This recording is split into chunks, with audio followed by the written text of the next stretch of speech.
और लखनऊ से इस वक्त बड़ी खबर आ रही है। बता दें कि शिक्षकों की डिजिटल हाजिरी का मामला बीजेपी एमएलसी देवेंद्र प्रताप सिंह ने सीएम योगी आदित्यनाथ को पत्र लिखा है। सीएम ने आदेश वापस लेने का अनुरोध किया है। पुरानी पेंशन बहाल करने के लिए भी उन्होंने सीएम योगी आदित्यनाथ को पत्र लिखकर अनुरोध किया है।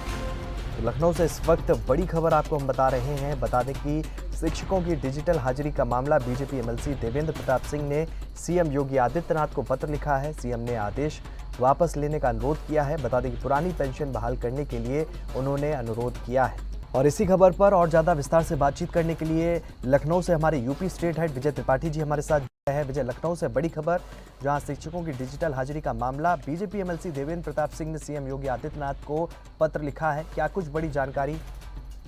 देखिए, सबसे बड़ी बात है कि अब शिक्षकों को लेकर मुद्दा गरमाता जा रहा है। एक तरफ जहां विपक्ष हो, तहां अब सत्ता पक्ष के नेता भी इस बात को लेकर मुख्यमंत्री को से पत्राचार कर रहे हैं, अपनी मांग रख रहे हैं कि शिक्षकों के मामले को सुलझाया जाए, वरना चुनाव से पहले ही एक बड़ा मुद्दा बनता दिखेगा और उत्तर प्रदेश में जो शिक्षकों की संख्या है वो भारतीय जनता पार्टी के खिलाफ भी जा सकती है। फिलहाल जो एमएलसी है देवेंद्र प्रताप सिंह, उन्होंने मुख्यमंत्री को पत्र लिखा है और साफ कहा है कि अपने स्तर पर इसकी जब तक आप पुनः समीक्षा न कर ले तब तक इसे लागू न कराएं।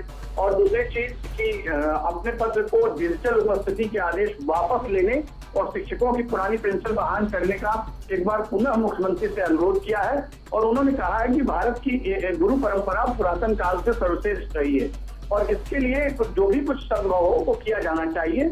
आपके सुशासन के मॉडल की चर्चा हर तरफ थी, लेकिन अचानक क्या हुआ कि प्रदेश की जनता आपसे नाराज हो गई है।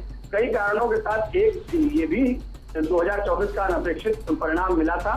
ये भी एक कारण बड़े हैं जिनमें शिक्षकों की छवि और कर्मचारियों की विरोधी बन गई है सरकार।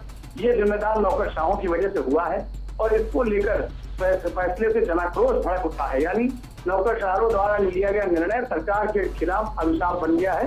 उस पर सोचना जरूरी है सरकार को, इसलिए ये निर्णय वापस लेना चाहिए। बिल्कुल विजय, देखिए मामला तूल पकड़ता हुआ नजर आ रहा है। तमाम बार प्रदर्शन करने की भी बात कही गई और प्रदर्शन हुआ भी, और इसके बाद भी कहीं ना कहीं अभी तालमेल नहीं बन पा रहा शिक्षकों के बीच में और कह सकते हैं सरकार के बीच में। और ऐसे में ये पत्र लिखा जा रहा है। किस तरीके से देख रहे हैं इस पत्र के दूरगामी परिणाम को? देखिए, भारतीय जनता पार्टी के नेताओं के बीच में धीरे धीरे अब सुगबुगाहट शुरू हो गई है कि अपनी आवाज बुलंद करनी होगी।